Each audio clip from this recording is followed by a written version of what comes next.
Alright, so I got this Dodge Ram, just got dropped off for front and rear brakes. Brakes are looking pretty crusty, as you can see. Same thing for the back brakes, not in the best condition. So owner just dropped it off, and he said a few key things right before he left. He was like, yeah, I want to get the brakes on. He goes, I was driving and the pedal went all the way to the floor. And I told him, wait, what? I told him, that's not a brake pad and rotor issue. Like, changing your brakes is not going to fix this problem. It sounds like you have a leak in your brake system. So I told him, let's get that fixed first. So quick initial inspection. Come over to the front left wheel, looking underneath the fender liner here. You can see, yep, it's all wet down here, right? Looking at the rotor and the caliper, see how it's wet? And you guys are not gonna believe this. Okay, the guy said he just bought the car like 5 days ago, and he said it was driving good, no noise or anything. And he said like 2 days after buying it, it started making brake noise, right? Alright, so let's go back here and look at this rotor.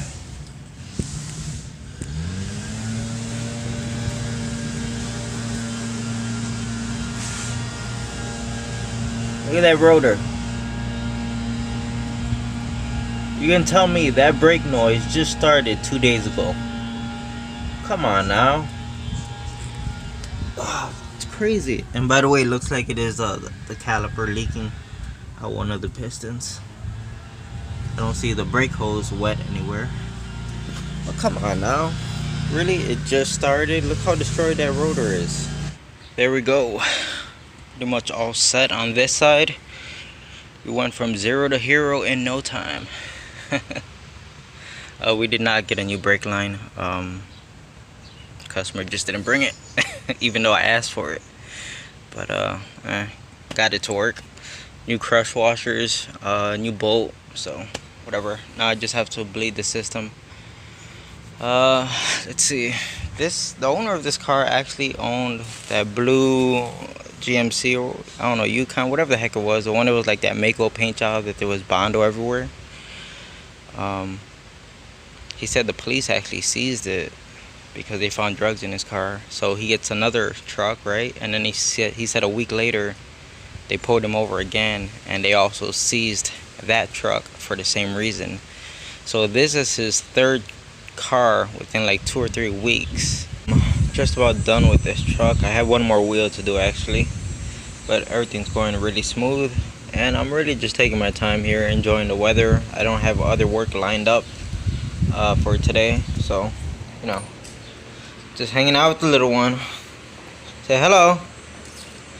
Say hello. No, you don't want to say hello? Alright, so I'm out taking this Dodge Ram for a test drive. The brakes feel good. Everything is nice and quiet. I can only imagine what it used to sound like with that rotor the way it was, and the fact that it wouldn't even stop because the brake fluid leaking out the caliper. So everything seems to be good now. I got my seatbelt on.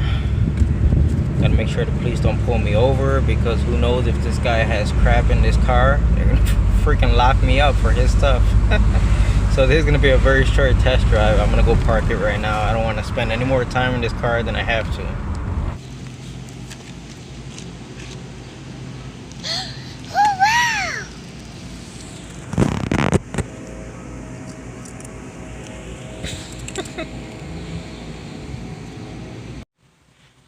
While I was at the store, the brake clean was on sale, so I picked up like $40 worth of it, right? Because I'm like, oh, I'm low. And I get home and I see my stash up there.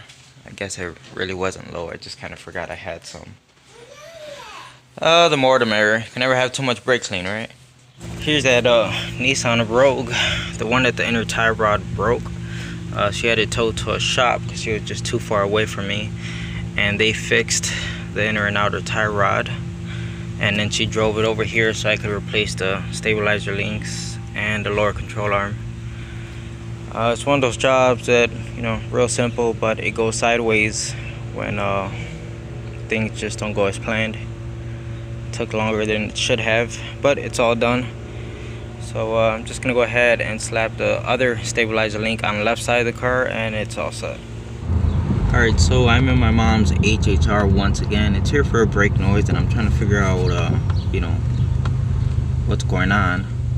The reason I decided to shoot this video is because I see a guy right here always working on different cars, and he's always underneath them with just his floor jack. I just saw him earlier, completely underneath the truck with just a floor jack, coiling it up, no jack stands or anything. That's crazy to put your life on the line like that. And this guy right here,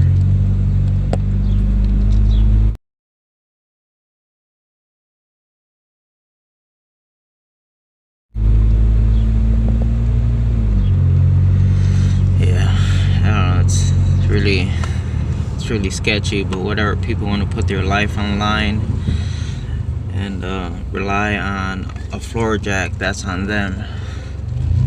Anyways, on the HHR, it sounds like maybe the rear brakes.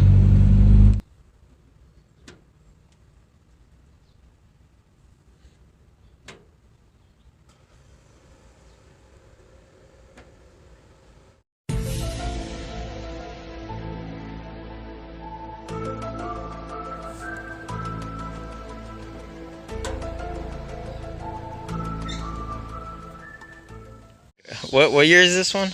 91. Yeah, the 91 CRX SI. Yeah. It's got a V6 in it. This is crazy. That's amazing.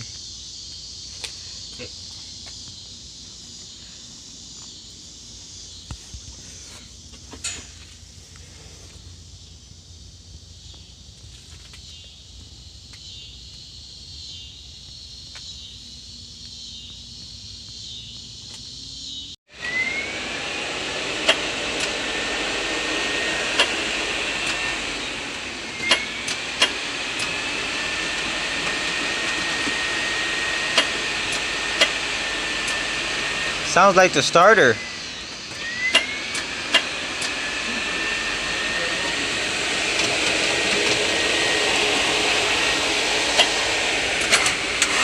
Oh, there it goes.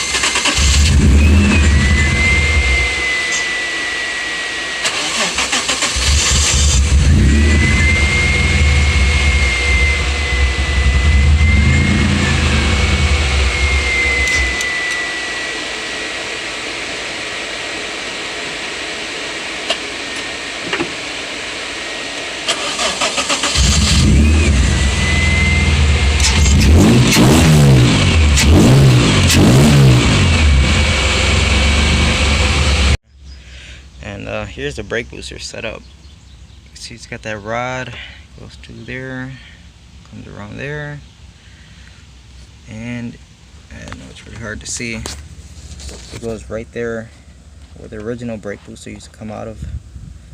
So you can see it's just a rod coming all the way from the brake pedal, and it meets up to the brake booster right here, and here goes the master cylinder, all the brake lines.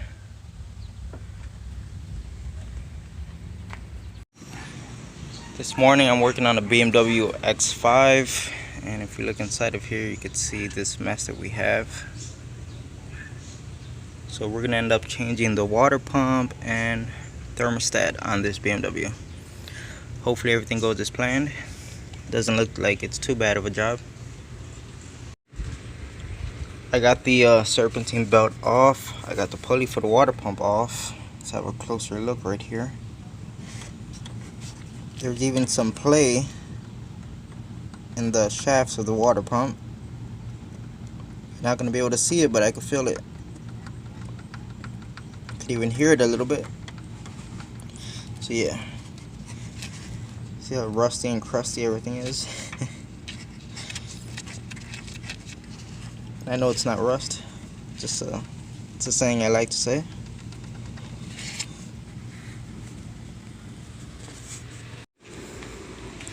Alright, so I finally got the water pump off, and you can see how the gasket here is completely flattened out, you know, aside from there being play right here in the shaft. The water pump itself wasn't too bad to get out. What I had the biggest trouble was removing the lower, or loosening the lower tensioner, which is this bolt right here. You have to come from underneath the car, and it's such a weird angle that honestly it took me like over an hour just to get to this one bolt to loosen it. Yeah, so that really sucked, but should be pretty easy from here on out. A lot of cleaning to do. So I'm just about done with this BMW. No leaks anywhere, so that's a good sign. I had to drain all of the coolant out and try to flush as much as I can out because the customer had the green stuff in here which doesn't belong. And I ended up finding this online. So it's not, it's not OEM, but it says made in Germany, so that's good enough for me. And right now I'm just sitting in the vehicle, letting everything get up to temperature and try to bleed out the cooling system. It's never a good sign when you get this warning. So I'm gonna go ahead and check the oil, even though it's not here for that. Just make sure it's not horribly low. If it is low, the best I'm gonna do is put used oil in it, because used oil is better than no oil, right?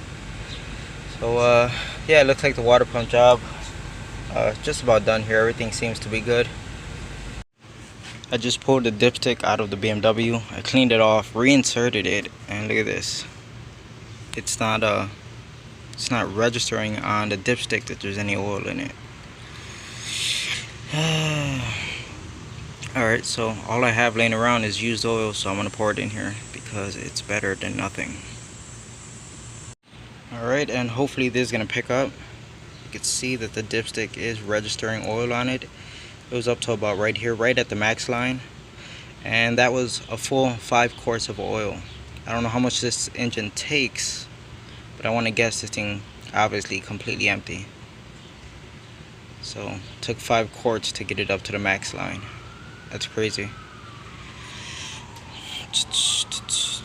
Well, did all I can do. The water pump's not leaking, everything's good.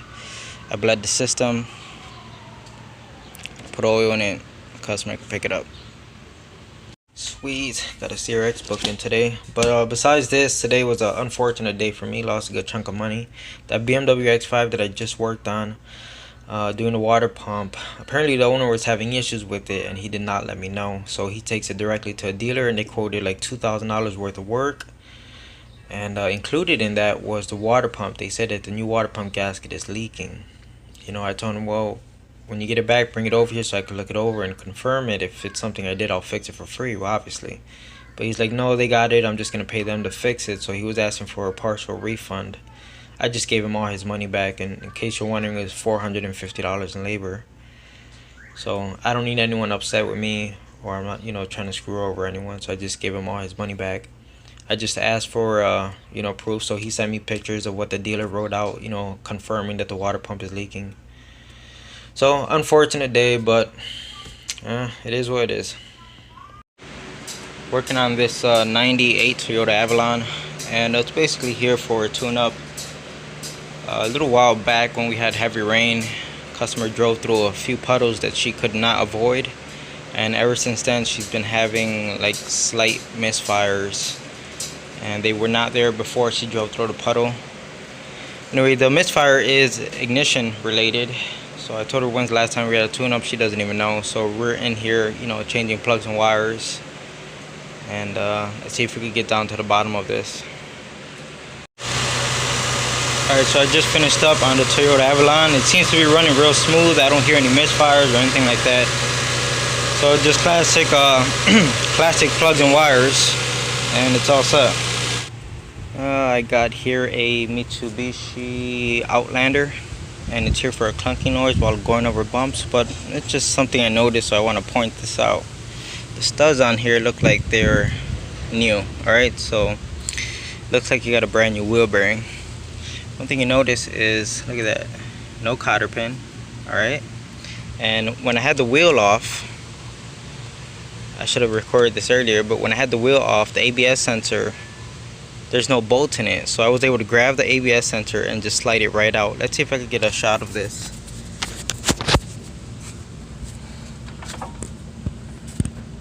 There you go.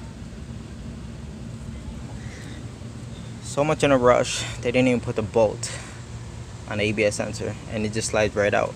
Now I would put a bolt in it myself, but the threads are so rusty. I don't know when this thing was done. The threads are so rusty I couldn't even get a bolt started. So I'm like, whatever, it's not my problem. Today I'm working on this Lexus GS 350, and we're gonna replace the strut. So I have to remove this whole assembly. It's actually leaking like crazy. But the main reason why they brought this car over maybe like a week ago is to diagnose a noise coming from the rear end. Alright, so I started taking things apart. Like any mechanic, you start checking things, right? To see if there's any potential problems. So I started shaking things. I get over to the caliper and I'm like, whoa, this thing's like crazy loose. I thought maybe the bushings or something, but no. Keep messing with it and look at that. That bolt is completely snapped off, and the other end is still inside the caliper bracket. So now that I see this, I'm pretty sure this was the original customer complaint. This is what was causing the rear clunking noise. I'm just about done here. I swapped over the new strut. It was the old one. The Harbor Freight tool worked great. Used it plenty of times. Always works. As long as it fits. Now there's a small coil here, but it managed to work. And now it's just a matter of putting everything back together. Oh, and fixing the issue with this caliper. I'm all done with the strut, and as you can see, I got the caliper off and the bracket. And you can see where that bolt is snapped off inside of there, and how long it's been rubbing right there. You can see how it's chewing through the metal. So I don't even have the tools to get this out. Like, I don't feel like trying to drill this and whatever. Nope. And then this piece that's stuck inside the actual caliper, I tried to move it and it's just completely seized inside of there. So yeah, I'm not gonna bother with this. Owner's gonna have to get a new caliper and bracket assembly, and we're just gonna go ahead and swap out the whole thing. So it looks like I'm just gonna have to put this stuff back together for now, so I could get the car out the garage. Owner's not gonna be able to get the part till tomorrow. I mean, it's unfortunate stupid things like this happen, but it's not my fault. I absolutely had nothing to do with me. And you tell the customer that it's gonna be an additional cost of labor, and then you gotta deal with that, and they moan and groan at you like if you caused the problem. Whatever, it is what it is. You gotta pay to get the work done. It is now the next day, and I have this Lexus back. As you can see, the owner dropped off a new caliper, and it's pretty much all set. Got everything bled, the brakes feel good, and that's it. Just put the wheel back on it and ship it, like Eric O would say. Alright, so here we have my mom's HHR again, and today we're actually replacing the doors. You can see these are in great condition. It has a small dent right there. My mom did that. She dropped it when they removed it from the junkyard. But looking at the condition of the old doors, see the car was sideswiped. This freaking car has a piece of junk, has had everything replaced on it. Broken timing chain, the whole control, the fuse panel, electric power steering module, the brake booster, suspension, anything you can think of, it's been replaced on this car. Before I move the rear door, because it's the one I'm starting with, as you can see I already disconnected the harness, I'm just going to grab a marker and just give a general idea of where this thing is lined up. I'm not going to go ahead and scratch it. I remember seeing a video of Eric, the car guy, where he like grabs like a pick or something and he starts scratching, making marks of where it's at. Like, why are you gonna scratch the paint? I don't understand that, even if I don't care how old the car is, don't scratch the paint, bro. Alright, so it didn't take long to get the rear door off. You can see how messed up this one is. We got the new one in place. It's not bolted down yet, but the car already looks better. One thing I noticed is there is thread locker on the bolts that came out, so I'm gonna go ahead and make sure reapply some blue thread locker on this. So we got the new rear door installed. Just gonna go ahead and spray some fluid film on these things.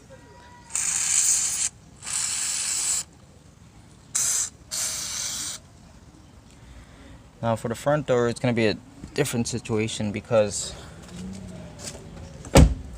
for the rear, as you saw, I just used the hinges that came with the new door. But since we can't really get to those bolts because of the fender for the front, what we're going to do is leave the actual hinge attached to the body of the car, and we're going to remove the 10 millimeters that go right here. And that's actually going to help us because these are pretty much like alignment bolts. So once we put these back in, the door is like guaranteed to fall in its original location. Alright, and there we have it. Went from 0 to hero in no time. That one dance, Mom, you had one job. Just to hold the fucking door, and I blew it. Well, the doors look good. No more playing twisted metal with it, okay? I swear, my mom, thug life. Look at that. That's a real bullet hole. And here's another. The struggle is real. Since her window got blown out from the bullets, she had to replace the back window, so we're gonna have to put another sticker on it. Now that we got the doors on, it's time to change the lock cylinder. So I just got the old one out, and this is pretty much trash. It came with the junkyard door. We have no key for it, so I have to pull the one out of that door over there. And then because of the dent that she put on the door, she specifically asked for the Thomas sticker. So it's gonna go right there. This morning I got here, Volkswagen Jetta. Owner dropped it off because the windshield wipers intermittently stop working. Once in a while they work. So I got the power on right now, put the wipers on, and nothing. Lifted up this panel. You could see the motor back there. And just like a starter motor on an engine, you just start giving it a few whacks, and as you can see, it came to life. It's not a wire harness because I tried tugging and moving all the wires I could see around it, and it did not affect it. But after giving it like 5-6 good hits with the hammer, or the wooden side of the hammer, it turned on. So it's gonna need a wiper motor. And since I'm gonna be in here replacing a wiper motor, I thought it was a good idea to change the cabin air filter so you could see the condition of this thing. Clearly it has not been changed in a long time. Who knows, it's probably the original one. Alright, so we did get a new cabin air filter. This thing's toast. And we also got a new wiper motor dropped off. Well, not new, it's remanufactured, but same difference.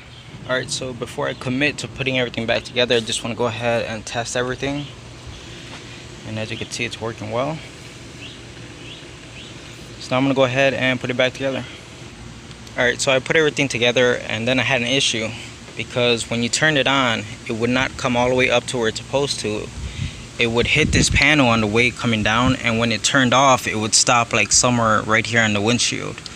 So I had to take it back apart, and my mistake was I did not align the motor in its resting position corresponding to the linkage in its resting position.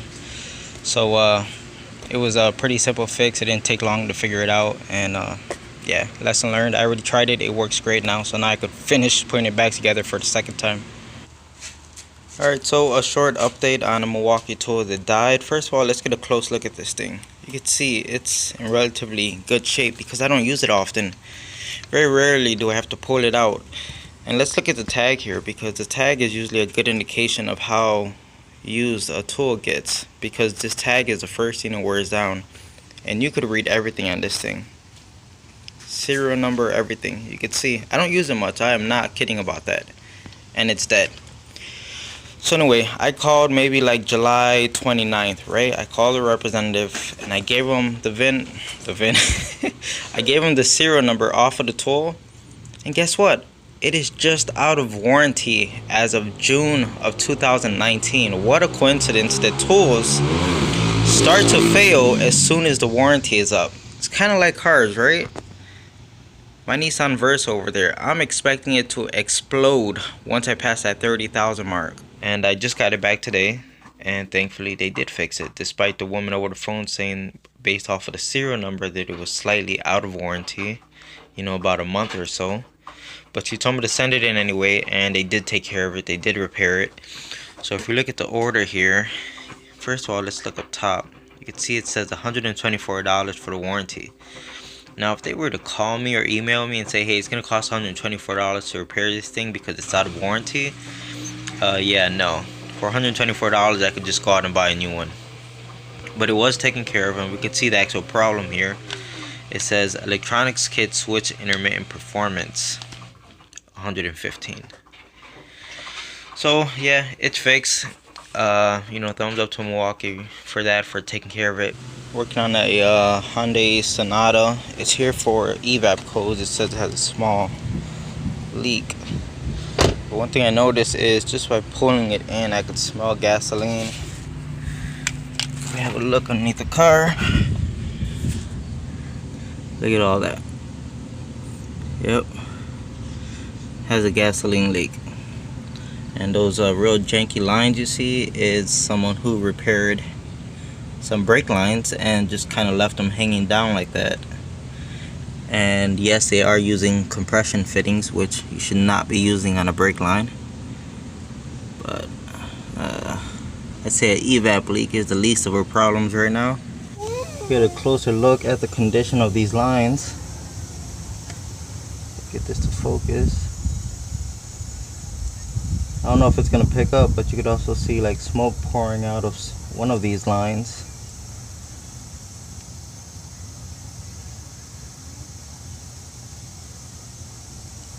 Yeah, I'm not touching this car.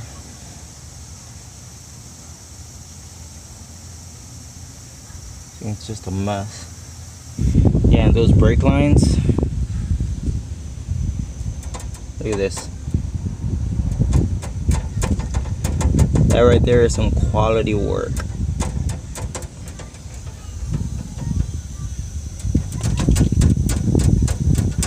It's horrible. I will not drive this car. Now I'm trying to get this drum off so I could do the brakes back here, but the rust lip on the inside of the drum isn't letting me pull it off. So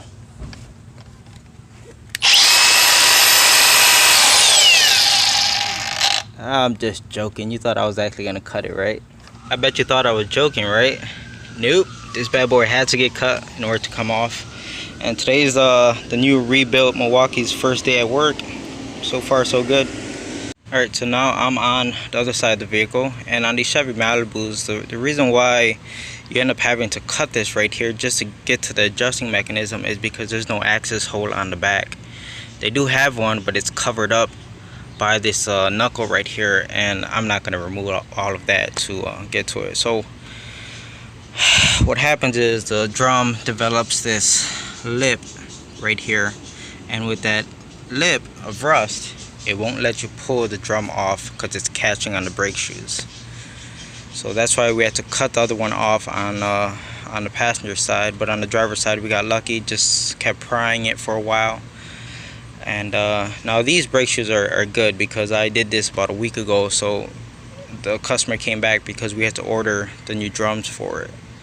So the driver's side is all set. I'm just gonna put the new drum on it and, you know, do my adjusting, put the drum on it. Wow, this is really interesting. It's the first time I've seen this, but you know how I was just describing the problem on this car? I open up the new drums and look at this. This is a known issue. That's why they cut these holes in from the front so you could get to it and adjust it right here, whereas the OEM ones don't have anything like that. This is great. I love stuff like this. Alright, so I'm done adjusting this side. It went super quick, way faster than removing the drum on and off to adjust it.